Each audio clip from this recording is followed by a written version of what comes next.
Dave has helped millions of people get their financial lives together, but I think there are a handful of things in his baby steps that are actually holding people back. And before you accuse me of being a hater, I am a huge fan of Dave Ramsey. I watch Rachel Cruz and George Camel's Smart Money Happy Hour every single week. But as a lawyer and investor myself, I don't believe one size fits all when it comes to money. And I think that Ramsey's advice might be holding some people back, which is exactly why I've created this video. Today, I'll walk you through the 5 things I disagree on with Ramsey, including one blind spot in his advice that I think nobody else is talking about. Let's start with baby step number 1, which is what pretty much everybody, including his own daughter, debates: the $1,000 emergency fund. Dave has admitted himself that the $1,000 in emergency funds is not enough, and that it was never really about the $1,000 in the first place. An HVAC going out, or a trip to the emergency room, or even a new transmission in your car. $1,000 will not cover that. Look, I get what he's going for. This step is really about building momentum and making people feel like they are accomplishing something right out of the gate. And that has genuinely worked for a lot of people. I am not going to argue the results. But when I think about the incredibly smart clients that I work with, $1,000 just does not make sense to them,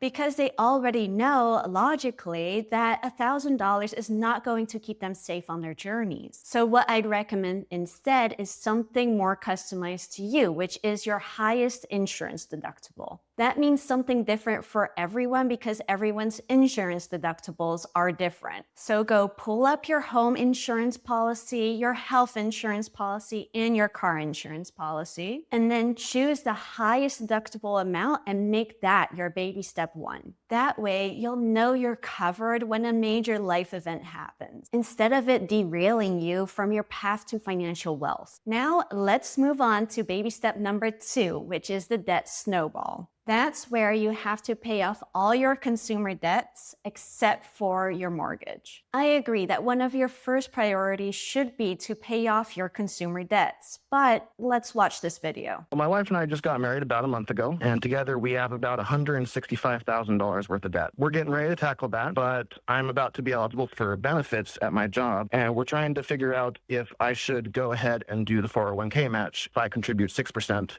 then the company contributes 10% on top of that. And what kind of debt is the 165? It's mostly student debt. We got about $10,000 of a car loan, and pretty much all the rest of it is student loans. Together, we bring in about $95K before taxes, though we're looking to do side hustles, work overtime, hoping to get that more up into the 120, 130 range. Well, the answer to your question is no. You do not enter into the 401k, even though it is ridiculously wonderful and generous, because it's just a temporary thing. And if you don't focus on this debt exclusively and you try to do 3 things at once, you're not going to get there. So I hate it because I'm a math nerd and I know what that match will do for you, but it's a temporary thing. Because what I like about pausing the 401k match is it gets you a little bit angry. You're like, oh my gosh, I'm missing out on the match.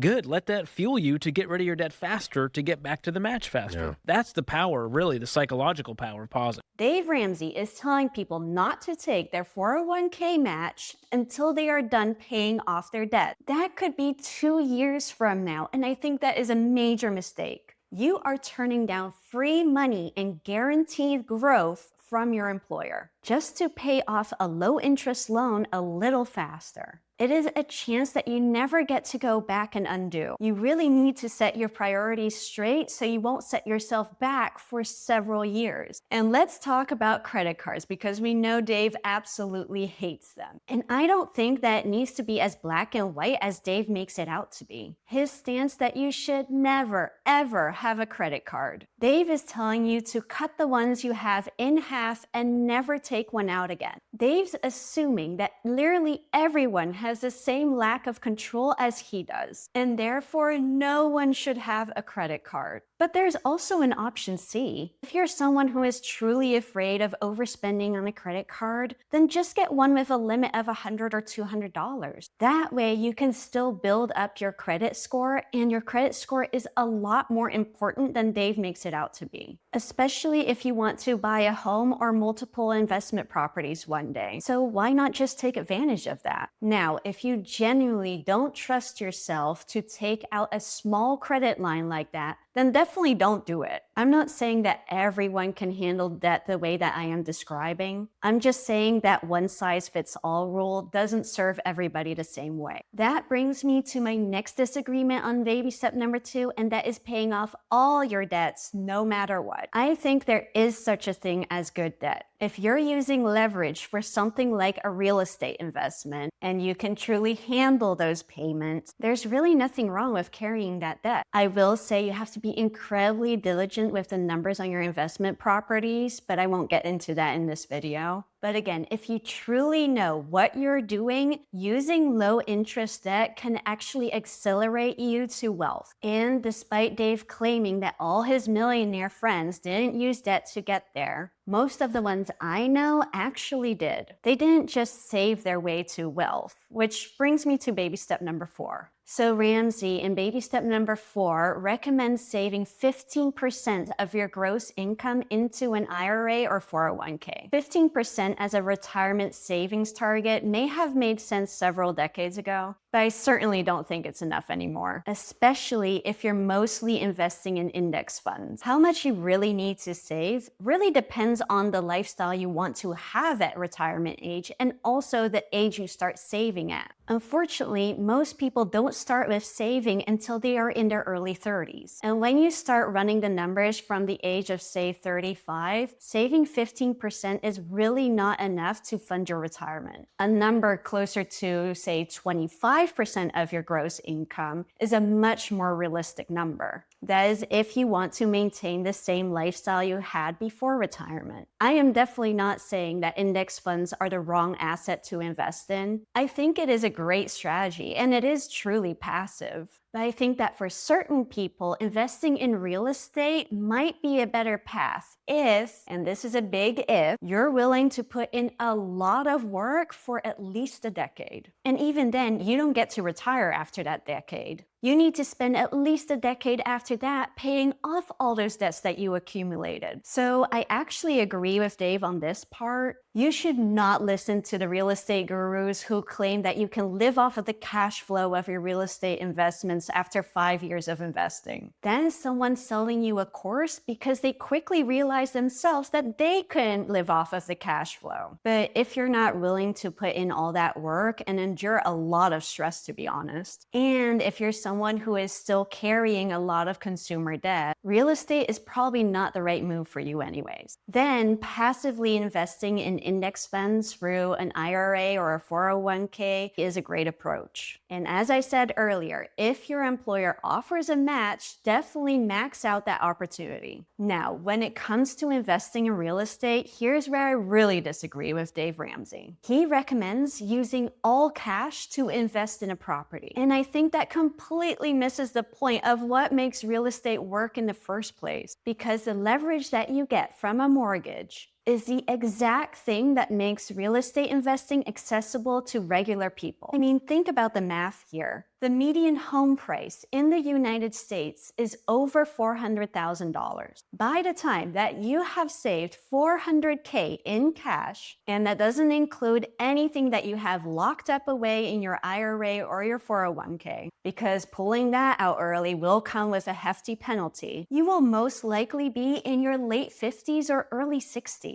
That is arguably too late to start investing in real estate. And at that point, all you would have is one investment property, which for a lot of reasons is not really worth anything on its own. It's actually a liability. There's also a completely different retirement number that applies if you build wealth through real estate versus the stock market. With stocks, you're taught to rely on the 4% rule, which basically means you need 25 times your annual expenses saved up before you retire. But real estate doesn't work with those numbers because you would not be slowly selling off pieces of your real estate portfolio like you would in the case of an index fund. You will actually be living off of the cash flow instead of the asset itself. A real estate portfolio can conservatively, and I'm being very conservative here, produce a rate of return on equity of somewhere between 6 and 8%. And when you run the math, something like $2.3 million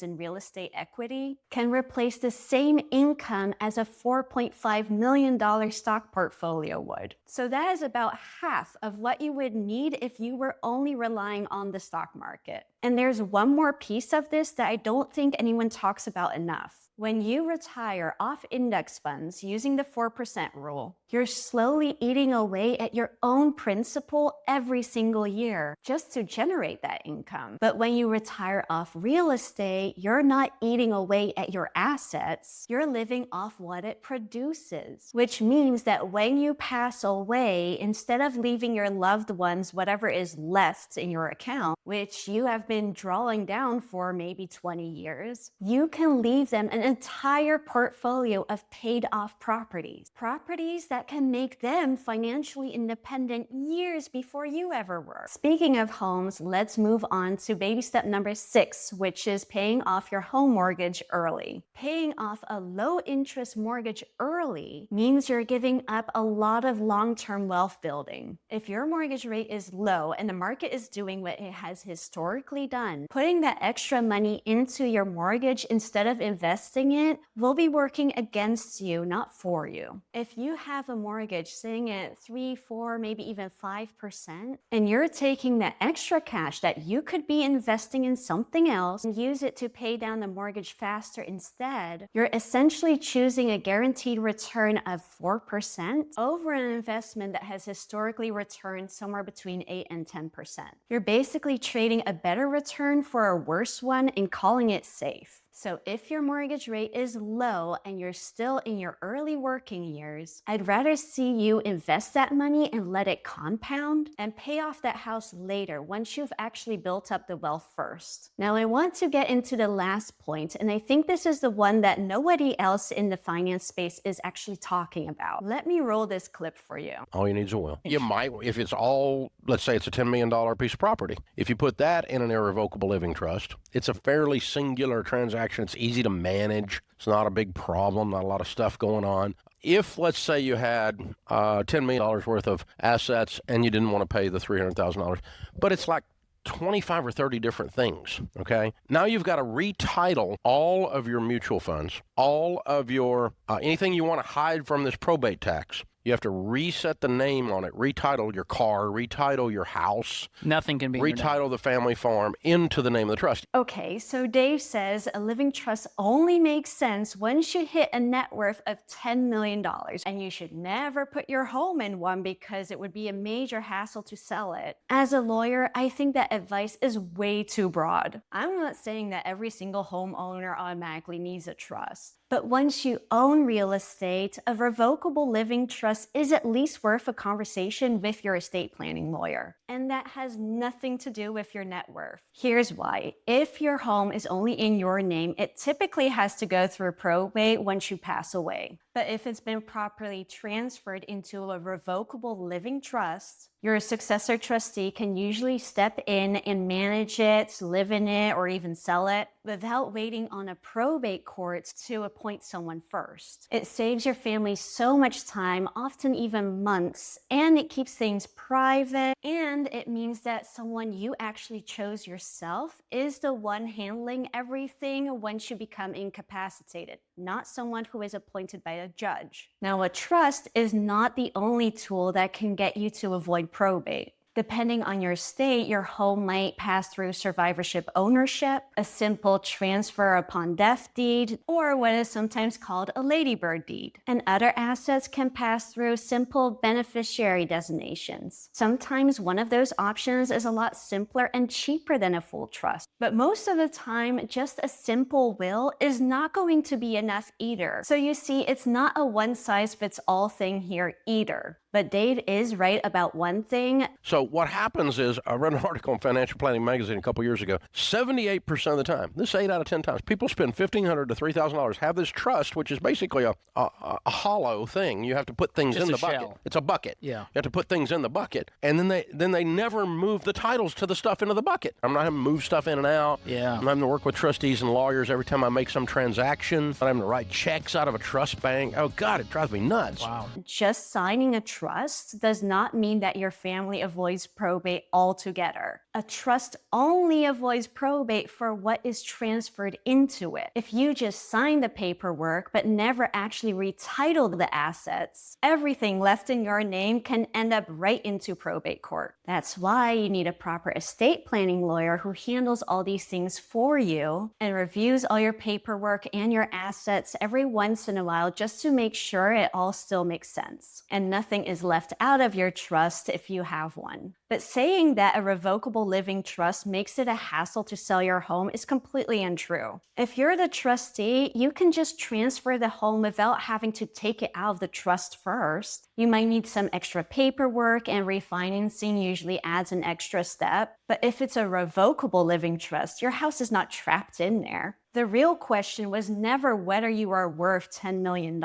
It's whether a trust makes sense for your property, your other assets, your family. What happens if you become incapacitated or die? Too many people assume that they have plenty of time to figure this out later. But as a lawyer and from personal experience, I know that people sometimes die a lot earlier than anyone expects them to. So the takeaway is that not every homeowner needs a trust tomorrow. It's that you shouldn't rule it out just because you didn't hit some arbitrary number in net worth that some social media personality told you. So if you take away anything from this entire video, make an appointment with an estate planning lawyer that is licensed in your state and download my free estate planning checklist down below so you walk into the meeting fully prepared.